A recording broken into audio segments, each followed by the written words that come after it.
माता वागीश्वरी को प्रणाम करता हूँ। मंचा सिंह समस्त मूर्धन्य मनुष्य को प्रणाम करता हूँ। उदयपुर वालों, आप मेरे आने पे ऐसे खामोश हो गए जैसे ओरिजिनल वाला राहुल आ गया है।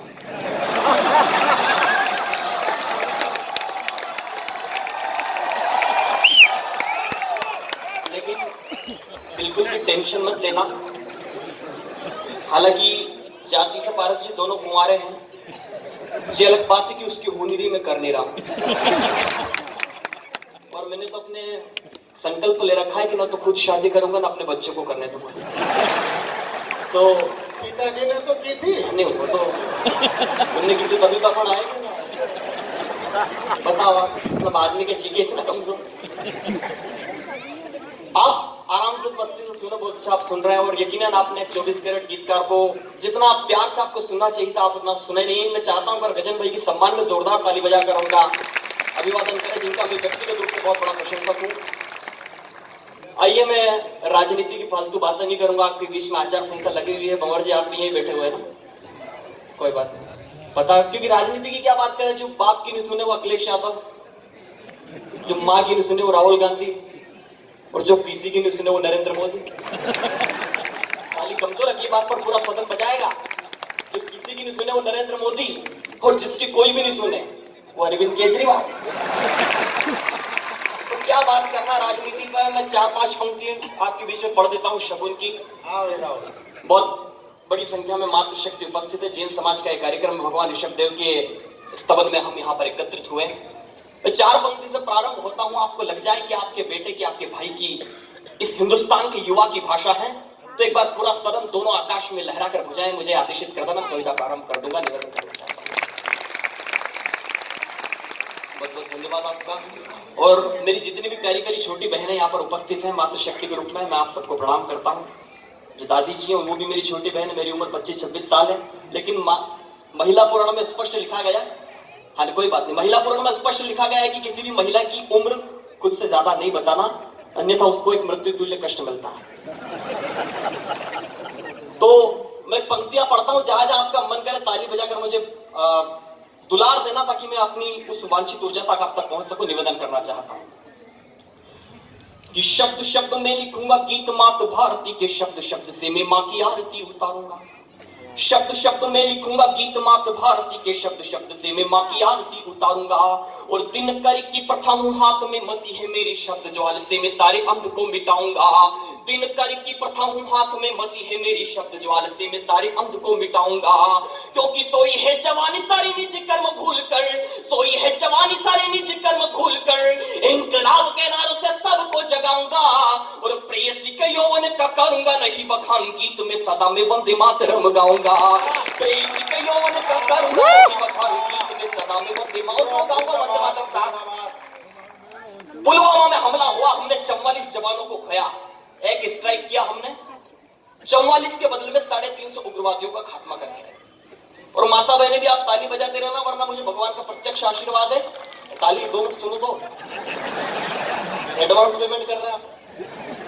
मुझे महाकाल बाबा का प्रत्यक्ष आशीर्वाद, जो मेरी अच्छी कविताओं पर, हालांकि अच्छी होती है, जो भी मेरी कविता पर ताली बजाती है उस महिला के चेहरे का ग्लो हमेशा बढ़ता रहता है। उसको कभी ब्यूटी पार्लर जाने की जरूरत नहीं पड़ती।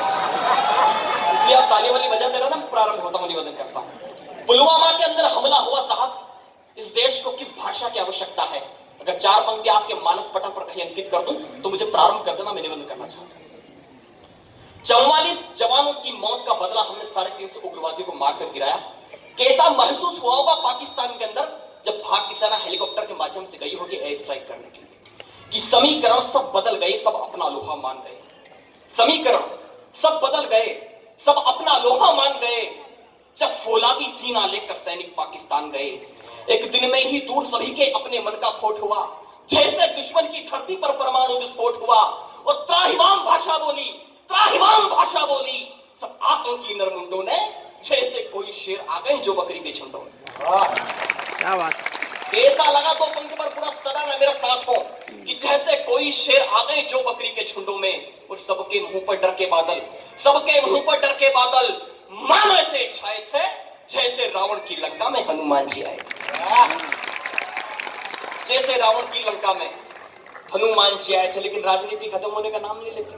एयर स्ट्राइक हुआ तो देश के नेताओं ने सबूत मांग लिए, नाम वाम बिल्कुल नहीं बताऊंगा, समझे दिग्विजय सिंह जी की बात कर रहा हूं। उन्होंने कह दिया कि मैं एयर स्ट्राइक का सबूत ला कर दूं। माफ करना, मैं लिखते वक्त बहुत गुस्से में था। अगर सुनते वक्त आपको क्रोध आए तो आपकी क्रोध की चिंगारी आपकी हथेली पर देखना चाहता हूं। जो सेना के शौर्य का प्रमाण मांगता है उसके नाम 4 पंक्ति पढ़ता हूं कि सूरज से गर्मी का मांगने लगे प्रमाण, जुगनू जमात के ये नए पाप कौन है। सूरज से गर्मी का मांगने लगे प्रमाण, जुगनू जमात के ये नए पाप कौन है। और आम होकर जो ऊंचे ओहदे पे खास बने, राजनीति के नए सड़क छाप कौन है। आम होकर जो ऊंचे ओहदे पे खास बने, राजनीति के नए सड़क छाप कौन है। तो सैनिकों की शूरता का भान भी नहीं है जिन्हें, घर में छिपा है जो सपोले सांप कौन है। और आज तो यही है बोले, कल ये भी कह देंगे, बोलिए माता जी मेरे सगे बाप कौन है। आज तो यही है बोले, कल ये भी कह देंगे। तो देश की राजनीति को 4 पंक्ति कहना चाहता हूं और आपके समक्ष जो भी प्रमाण मांगे देश की सेना से, उसे जाकर ये 4 पंक्ति सुना देना। और जी सुनिएगा कि हद से गुजरने में फायदा नहीं जनाब, नहीं मानेंगे तो सारी रीति भूल जाएंगे। हद से गुजरने में फायदा नहीं जनाब, नहीं मानेंगे तो सारी रीति भूल जाएंगे। और बार बार बकवास का बवाल करेंगे तो कुर्सी से होने वाली प्रीति भूल जाएंगे। बार बार बकवास का बवाल करेंगे तो कुर्सी से होने वाली प्रीति भूल जाएंगे। और काम से अगर खुद के ना काम रखेंगे तो, काम से अगर खुद के ना काम रखेंगे तो, काम को तरस सारी नीति भूल जाएंगे। और किसी दिन सेना भी प्रमाण मांगने लगी तो झाड़ू छाप नेता राजनीति भूल जाएंगे। किसी दिन सेना भी प्रमाण मांगने लगी तो झाड़ू छाप नेता राजनीति भूलता। इस बड़े मंच पर खड़ा हुए प्रमाण देना चाहता हूं देश की राजनीति को। आपको लगे उदयपुर वालों कि वो प्रमाण आपके मन का है, तो फिर से उस प्रमाण पर आपकी तारीफ की मोहर देखना चाहता हूं कि बर्फीली वादियों पे शोणित उबाल खाता, जेठ की तपन सहे देख ले प्रमाण है। और शत्रुओं के रक्त से मनाते होली का त्योहार, गोली से दिवाली मने देख ले प्रमाण है। शत्रुओं के रक्त से मनाते होली का त्योहार, गोली से दिवाली मने देख ले प्रमाण है। तो भारतीय आन बान शान को चढ़ा गए जो, भारतीय आन बान शान को चढ़ा गए जो, अपनी धरा पे निज शीश का प्रमाण है। और हमें प्राणवायु देके सियाचिन चोटियों पे लहराता है तिरंगा देख ले प्रमाण है।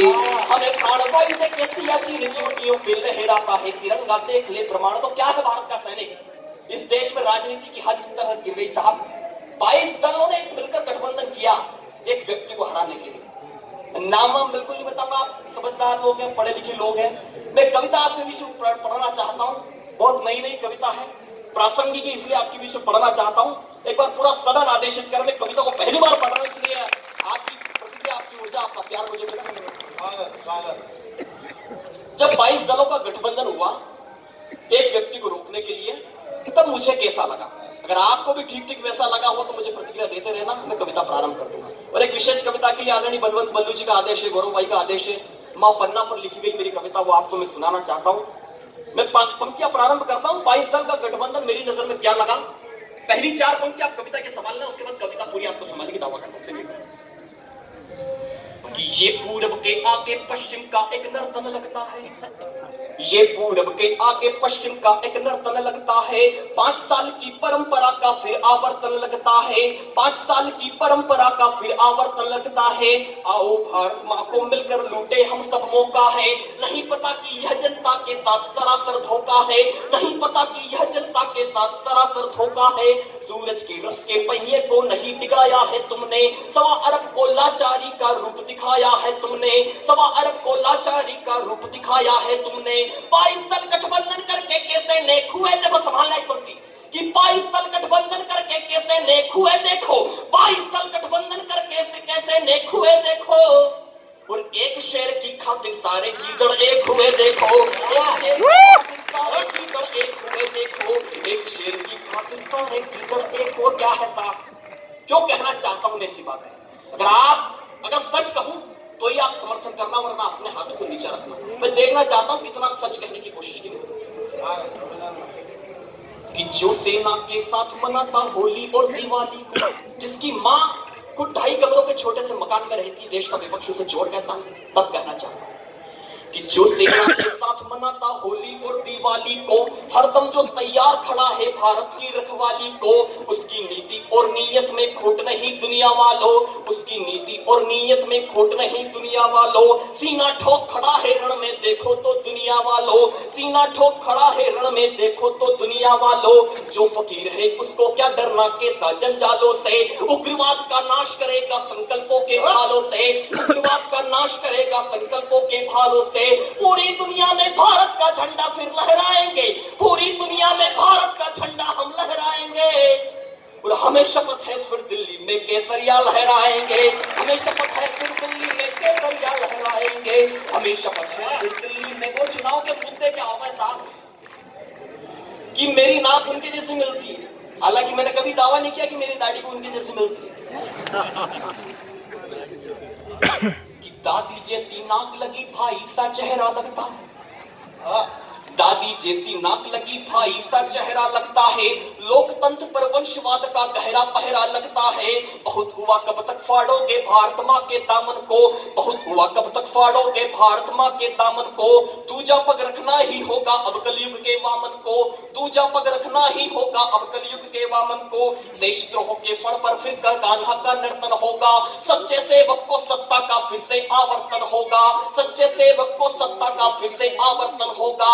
तुम्हें तुम्हारे पुरखों का परिवेश दिखाई देता है क्या? दिखा हमें कि तुम्हें तुम्हारे पुरखों का परिवेश दिखाई देता है, तुम्हें तुम्हारे पुरखों का परिवेश दिखाई देता है। लेकिन मोदी जी में हमको देश दिखाई देता है, लेकिन मोदी जी और साहब इस देश में तमाम प्रकार की बदतमीजियां हुई, तब चार पंक्ति आपके बीच में कहना चाहता हूं। एक कविता विशेष के ने मुझे आदेशित किया, राजस्थान की सरजमी पर खड़ा हूं, मेवाड़ में खड़ा हूं, पर तमाम मित्रों ने मुझे आदेशित किया उस कविता को पढ़ने का जो मैंने मां पन्ना के ऊपर लिखी। तपन भाई मेरे बेटा है, प्रवीण भाई बैठे हैं, आदरणीय पारस जी बैठे, तमाम लोगों ने उस कविता को पढ़ने के लिए मुझे आदेशित किया। मैं चार पंक्ति इस कविता की भूमिका में पढ़ना चाहता हूं, और आपका इतिहास मुझसे कई गुना ज्यादा आप जानते हैं। चार पंक्ति उस इतिहास की रक्षा करने में कविता प्रारंभ कर दूंगा। निवेदन करता हूं कि बिना बलिदान भगवे का कोई अरमान ना होता, बिना बलिदान भगवे का कोई अरमान ना होता, शहादत का समूचे विश्व में सम्मान ना होता।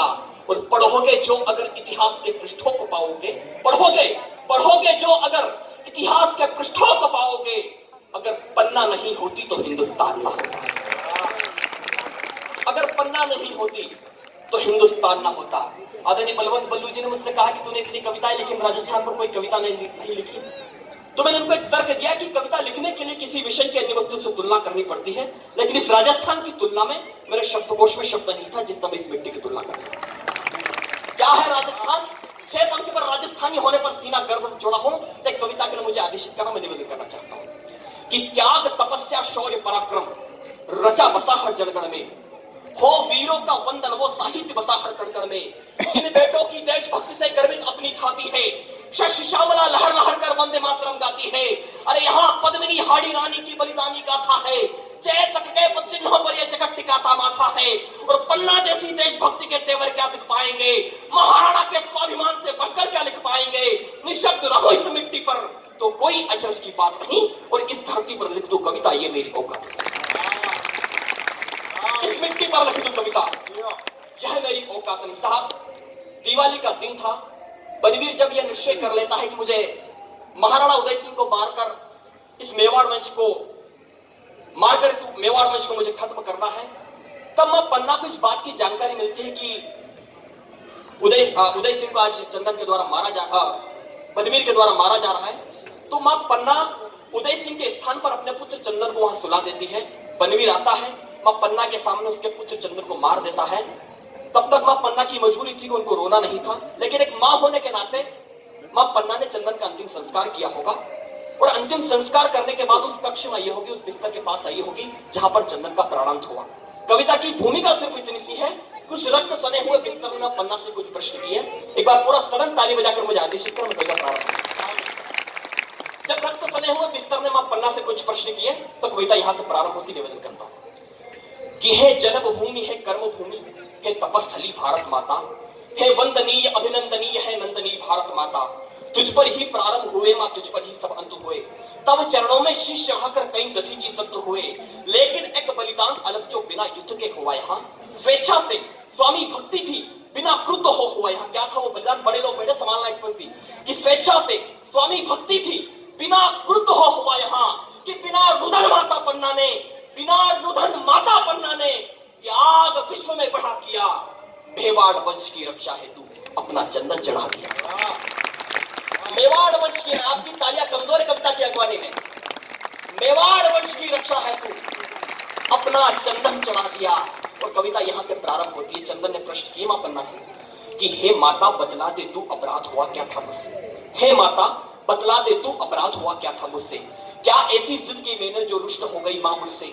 माना कि मैं रोज उदय से जीवन की जिद करता था, नए वस्त्र शैया की खातिर तुझसे रूठा करता था। मां बतला ना क्या भूल हुई आखिर तेरे इस चंदन से।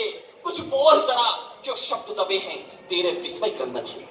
कुछ बोल जरा क्यों शब्द दबे हैं तेरे विस्मय क्रंदन से। माँ जब निद्रा में शैया पर तूने मुझे सुलाया था। माँ पन्ना ने जब चंदन को उस उदय सिंह के स्थान पर सुलाया तब एक घटना घटित हुई। पंक्ति पकड़ना निवेदन करता हूं कि माँ जब निद्रा में शैया पर तूने मुझे सुलाया था, सजल नयन हो तब कस करके तूने गले लगाया था। इस हलचल से निद्रा मेरी, इस हलचल से निद्रा मेरी टूट गई थी सुरमाता। माँ की गोदी में हूँ सोचा मैं पुनः सो गया था माता। क्या बात है, गजब। माँ की गोदी में हूँ सोचा मैं पुनः सो गया था माता। और जब शमशीर चलाई उसने मेरी कोमल बाहों पर। चंदन शिकायत कर रहा मां पन्ना से कि जब शमशीर चलाई उसने मेरी कोमल बाहों पर, जब तलवार चलाई उसने मेरी कोमल बाहों पर, जरा दया ना आई निष्ठुर तुझको मेरी आंखों पर। मुझे पता है काल चक्र ने, मातृशक्ति बेटी एक पंक्ति सौंपता हूं कि मुझे पता है काल चक्र ने, मुझे पता है काल चक्र ने, जब मुझको लपका होगा आंसू के संगमित स्तन से दूध तेरा टपका होगा। आंसू के संगमित स्तन से दूध तेरा टपका होगा। दो सर्वश्रेष्ठ पंक्ति मंच को सौंपता हूं कि आंसू के संगमित स्तन से दूध तेरा टपका होगा। और दीपदान पर पुत्रदान, दीपदान पर पुत्रदान, यह तथ्य कहां होता माता। अरे कौशल्या को राम मिले कोई पुत्र कहां खोता। कौशल्या को राम मिले कोई पुत्र कहां खोता माता। इतना सुनकर मां पन्ना ने मौन त्याग कुछ यूं बोला। एक नारी का अश्रु के संग रुधिर शिराओं का खोला। बोली अपराधी हूं चंदन तेरी। क्या कहा उस मां ने अपने स्वर्गवासी बेटे से कि अपराधी हूं चंदन तेरी, अपराधी हूं चंदन तेरी, माफ मुझे तू कर देना। और जब भी मिले स्वर्गलोक में जी भर कर तू मिल लेना। जब भी मिले स्वर्गलोक में। दो पंक्ति का कारण बताया मां पन्ना ने ऐसा क्यों किया। सहमत हो तो फिर से मुझे आदेशित करना, सूचित करना कि मेवाड़ कि दीपदान पर पुत्रदान यह तथ्य कहां होता माता। इतना सुनकर मां पन्ना ने मौन त्याग यूं बोला। एक नारी का अश्रु के संग रुधिर शिराओं का खोला। बोली अपराधी हूं चंदन तेरी, माफ मुझे तू कर देना। जब भी मिले स्वर्गलोक में जी भरकर तू लड़ लेना। लेकिन थी मजबूर पुत्र, लेकिन थी मजबूर पुत्र, मेरा यह दान जरूरी था।